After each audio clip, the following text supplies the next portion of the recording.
départemental, désormais, est là en binôme. Voilà quelque chose qui sera supprimé plus tard, le binôme. Hein? Vous avez tout fait pour nous empêcher de gagner les élections départementales. Il fallait découper, il fallait triturer, il fallait mettre des binômes. Eh bien, vous voyez, ça ne vous a pas réussi. Et à l'avenir, le binôme, nous le ferons sauter. Madame Vassal.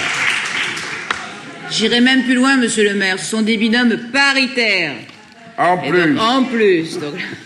Mais je suis ravie d'entendre monsieur Payan défendre le numérique de cette façon-là, parce que c'est vrai qu'il n'avait pas eu tout à fait la même attitude au sein de l'Assemblée départementale, puisque effectivement la dernière fois nous avons décidé d'un redéploiement différent de ce qu'on appelait l'opération Ordina 13. Alors pour mémoire, je vous rappelle que ce sont des ordinateurs qui en 2004 étaient mis à disposition des élèves de 4e. Mais la difficulté, c'est qu'on mettait les ordinateurs, mais il n'y avait pas de ligne de réseau. Et les professeurs, eux, n'avaient jamais vu les ordinateurs, n'avaient pas envie de s'en servir. Donc, que faisaient les enfants? Ils les prenaient, ils les amenaient à la maison, ils mettaient les DVD à l'intérieur. On ne rentrera pas dans les détails des DVD. Et ensuite, ils restaient tranquillement. Le seul souci, c'est que ça coûtait 10 millions d'euros par an. Donc aujourd'hui, les contraintes budgétaires étant ce qu'elles sont, nous avons évolué. Alors vous avez raison, monsieur Payan. On ne peut pas à la fois taper sur le gouvernement parce que les dotations de l'État baissent systématiquement et que l'État a pris les collectivités territoriales et les communes pour un tiroir-caisse.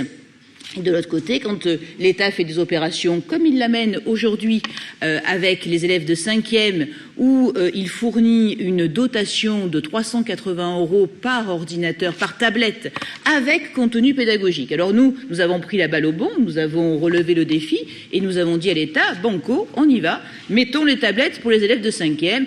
9 collèges sur 135 ont été sélectionnés pour pouvoir le faire. Et en plus, lorsque les collèges sont en ZEP, nous mettons en relation avec les municipalités des tablettes à l'intérieur des classes de primaire, ce qui permettra effectivement aux enfants de pouvoir mieux s'adapter aux tablettes.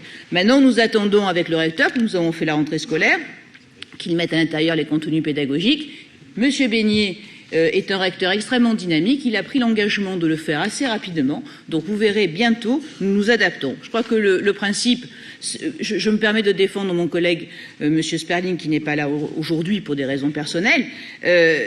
Heureusement que la ville se met au goût du jour. Heureusement que nous faisons du numérique. Parce que quand vous regardez l'état du numérique sur l'ensemble du département des Bouches-du-Rhône, c'est une catastrophe. Donc oui, nous avons décidé, au lieu de mettre 10 millions dans des lecteurs DVD, eh bien nous avons décidé de mettre 5 millions dans l'équipement en haut débit de l'ensemble des collèges du département pour que justement nos enfants puissent avoir l'accès au numérique. Et bien sûr, nous travaillons main dans la main avec la ville de Marseille. C'est vrai que ça change un petit peu. On fait du jouet collectif.